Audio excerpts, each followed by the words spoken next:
Israeli ambassador to the UN, Danon, joining me now. Thank you very much, Ambassador, for joining me.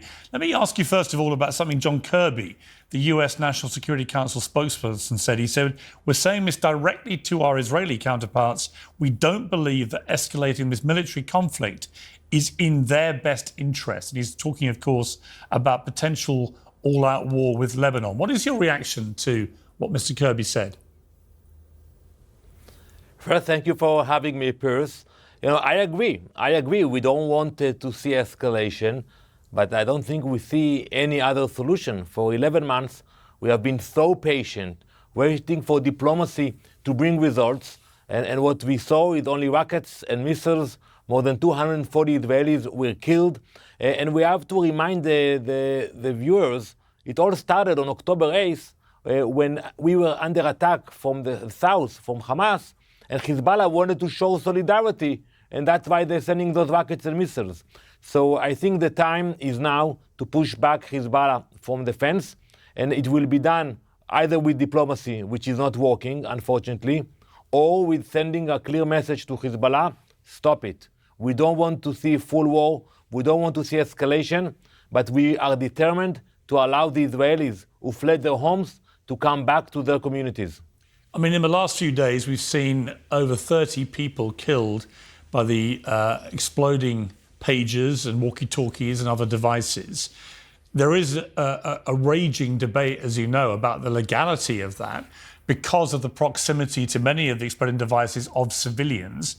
Booby traps, if they target areas or people which have civilians around them, even if the initial target is deemed to be a military combatant, a booby trap in that scenario would be deemed illegal. Are you confident that what Israel did in exploding all those devices, which wasn't extraordinary from an operational point of view, extraordinary success, but it did include the deaths of a number of civilians, including children, are you confident that what you did there was legal?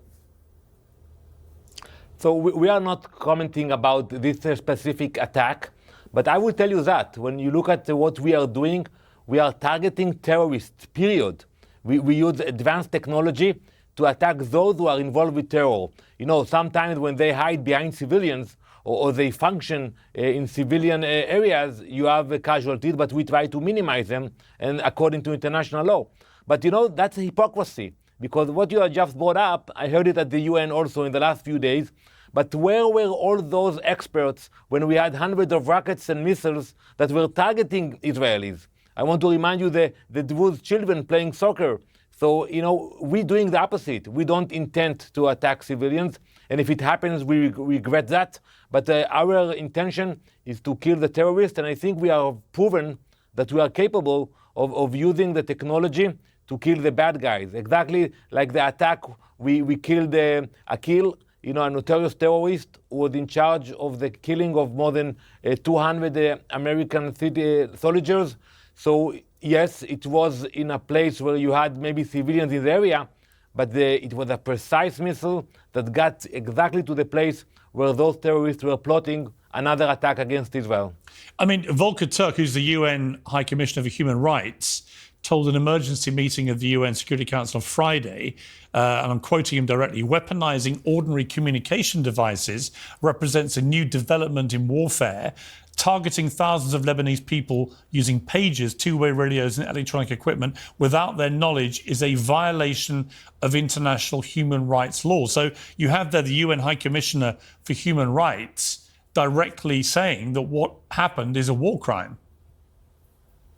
Well, I sat next to him last Friday, and I was shocked, because for him, when Jews are being killed, that's okay. It's legitimate for Hezbollah for 11 months to attack us, to send rockets to a civilian population.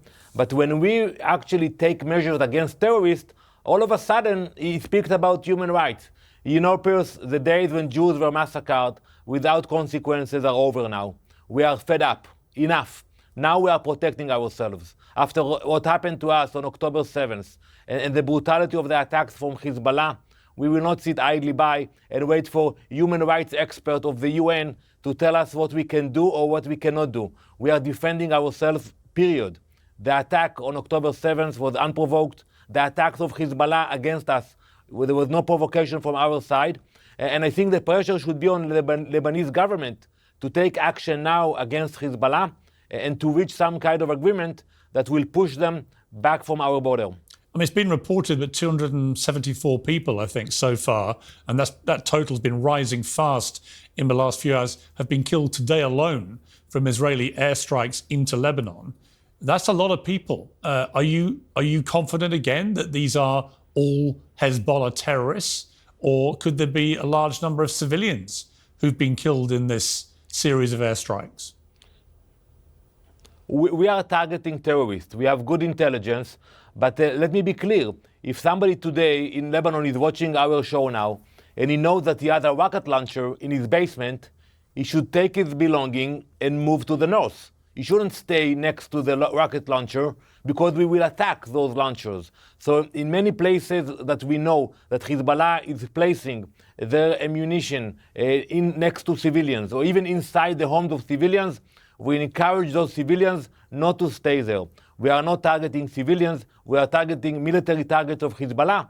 But as we all know, they are hiding them next to UN facilities, next to schools, next to hospitals. They know that it will be harder for us, but we are committed to neutralize the threat of Hezbollah, and we will do it according to international law.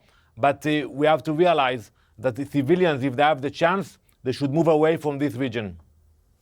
The weekend saw Israeli forces raiding the offices of the news broadcaster Al Jazeera in Ramallah and ordering it to close for an initial period of 45 days. This follows the fact that for the last year, it's been almost impossible for foreign journalists to get into Gaza. The IDF have stopped them doing that. Why is Israel so keen to stop media reporting on what is happening? So we are not stopping media from reporting. You know, I want to remind you that Gaza had a very long border with Egypt for all over the years. And I never heard anyone from the media complaining in Cairo why we cannot go enter Gaza from Egypt. They always come to us. Maybe it's easier for them to come to Tel Aviv rather than go to Cairo.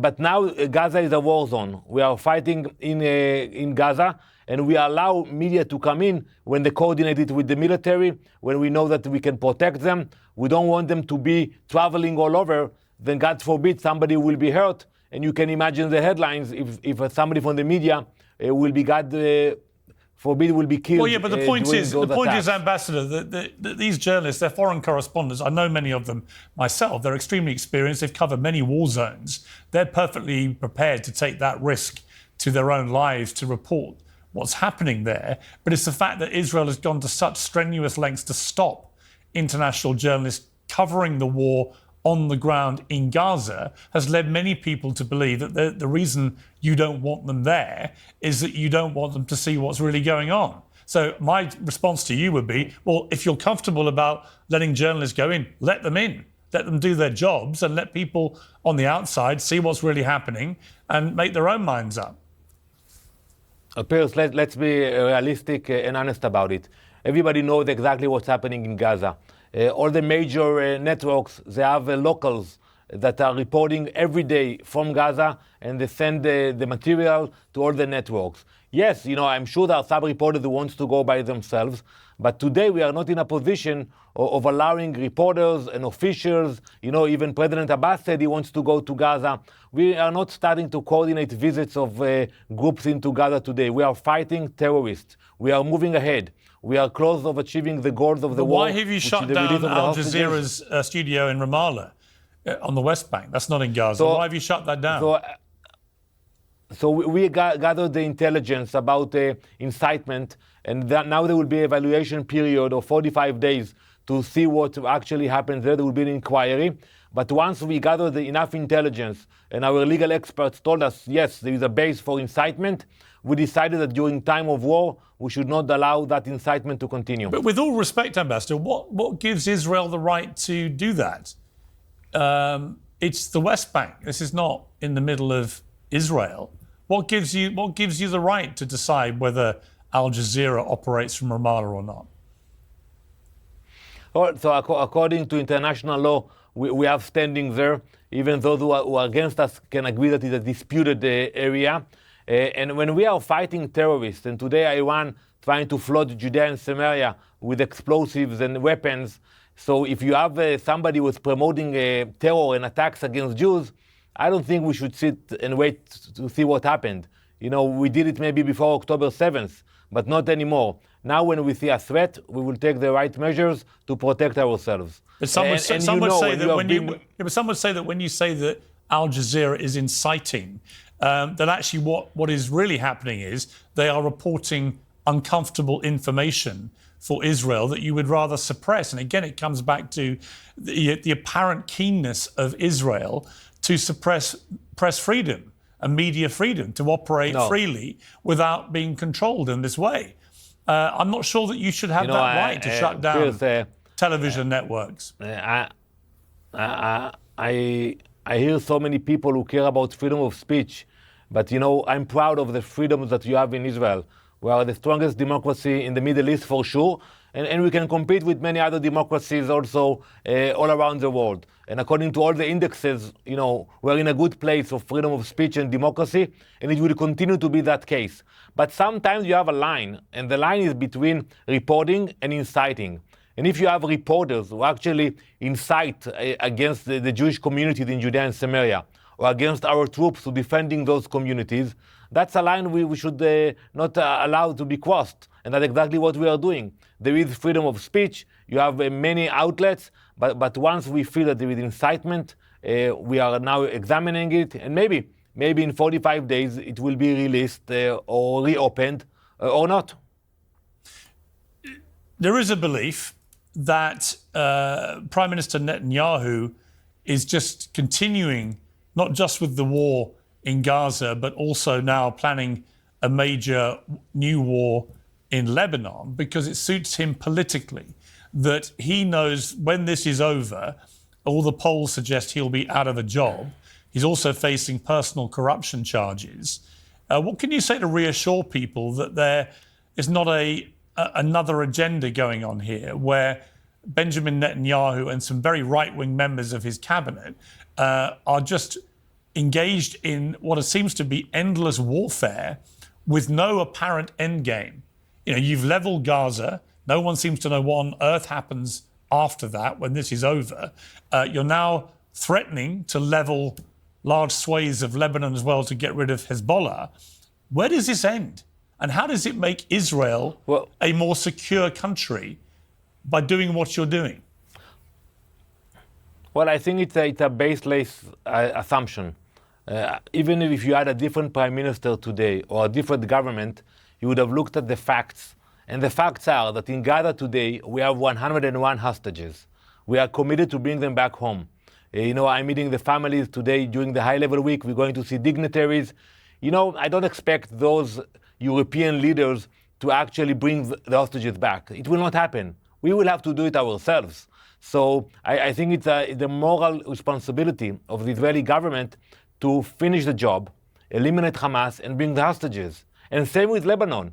You have 60, 70,000 immigrants, not immigrants, they are refugees within their own country that left their communities. What you will tell them after a year? You cannot go back to Kiryat Shmona. You cannot go back to your communities because Hezbollah, they are not allowing you to come back. So I think it has nothing to do with the prime minister or the government.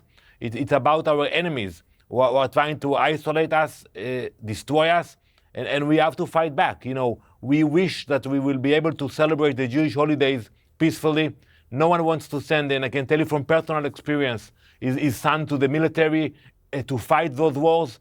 But we understand we have no other choice. We are being under attack, and all those who are now blaming us for what's happening, that's pure hypocrisy. Ambassador Danon, I really appreciate you taking time out of what I know is a very, very busy schedule for you in New York to talk to Uncensored. Thank you very much. Thank you very much, Piers. Thanks for watching. Drop a comment below.